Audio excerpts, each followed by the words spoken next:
आज के NIPL ही मुकाबले में इन गुजरात टाइटंस ही ने इन सनराइजर्स हैदराबाद ही को पूरी तरह दबाव में रखते हुए एक तरफा अंदाज में हराया। यह मैच सिर्फ जीत नहीं था बल्कि एक रणनीतिक प्रदर्शन था जिसमें बल्लेबाजी, गेंदबाजी और कप्तानी तीनों विभागों में गुजरात का दबदबा दिखाई दिया। मैच की शुरुआत में गुजरात टाइटंस ने संतुलित बल्लेबाजी दिखाई। शुरुआती ओवरों में उन्होंने जोखिम कम लिया और विकेट बचाकर रन गति बनाए रखी। पिच शुरुआत में बल्लेबाजों के लिए थोड़ी धीमी थी, इसलिए बल्लेबाजों ने जल्दबाजी नहीं दिखाई। जैसे जैसे गेंद पुरानी हुई, गुजरात के बल्लेबाजों ने बड़े शॉट खेलने शुरू किए। सबसे महत्वपूर्ण साझेदारी मध्य ओवरों में बनी, जिसने टीम को मजबूत स्कोर तक पहुंचाया। साई सुदर्शन की पारी इस मैच का सबसे बड़ा टर्निंग पॉइंट रही। उन्होंने बेहद धैर्य और क्लास के साथ बल्लेबाजी की। उनकी बल्लेबाजी में तकनीक और टाइमिंग दोनों दिखाई दी। उन्होंने स्पिनरों को पैरों का इस्तेमाल करके खेला और तेज गेंदबाजों के खिलाफ गैप ढूंढे। दूसरी तरफ वाशिंगटन सुंदर ने तेज रन बनाकर मैच का मोमेंटम पूरी तरह गुजरात की तरफ कर दिया। उनकी आक्रामक बल्लेबाजी ने हैदराबाद के गेंदबाजों पर दबाव बढ़ा दिया। हैदराबाद की गेंदबाजी शुरुआत में ठीक रही, लेकिन मध्य ओवरों में वे नियंत्रण खो बैठे। फील्ड प्लेसमेंट भी कई बार कमजोर दिखाई दी। कप्तान ने लगातार बदलाव किए, लेकिन कोई गेंदबाज रन रोकने में सफल नहीं हुआ।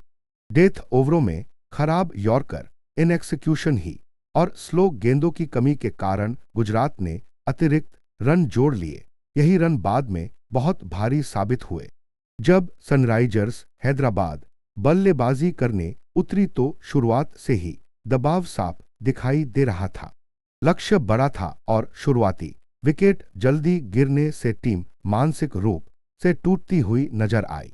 गुजरात के तेज गेंदबाजों ने नई गेंद से शानदार लाइन और लेंथ रखी। बल्लेबाजों को खुलकर खेलने का मौका ही नहीं मिला।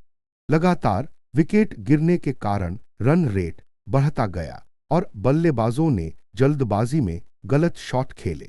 गुजरात की गेंदबाजी रणनीति बेहद स्पष्ट थी। उन्होंने ऑफ स्टंप के बाहर लगातार इनडिसिप्लिन्ड बॉलिंग ही की और बल्लेबाजों को बड़े शॉट खेलने के लिए मजबूर किया। तेज गेंदबाजों ने इन बाउंस ही और इन सीम मूवमेंट ही का अच्छा इस्तेमाल किया।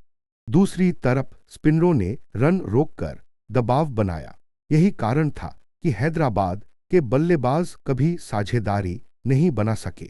जेसन होल्डर की गेंदबाजी ने मैच को पूरी तरह गुजरात के पक्ष में कर दिया। उन्होंने अनुभव का शानदार उपयोग किया और सही लेंथ पर गेंदबाजी की। उनकी गेंदों में वेरिएशन ही था, जिससे बल्लेबाज भ्रमित होते रहे। कगिसो रबाडा ने भी अपनी इन पेस ही और इन अग्रेशन ही से बल्लेबाजों को परेशान किया।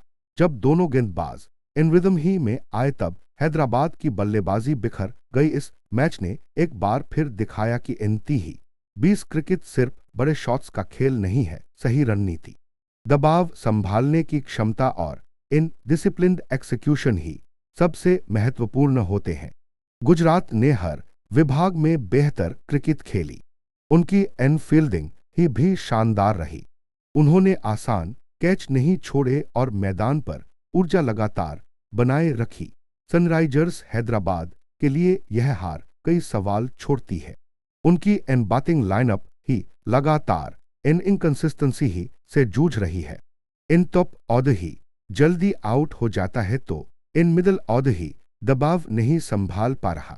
गेंदबाजी में भी इन डेथ ओवर्स ही सबसे बड़ी समस्या बनती जा रही है।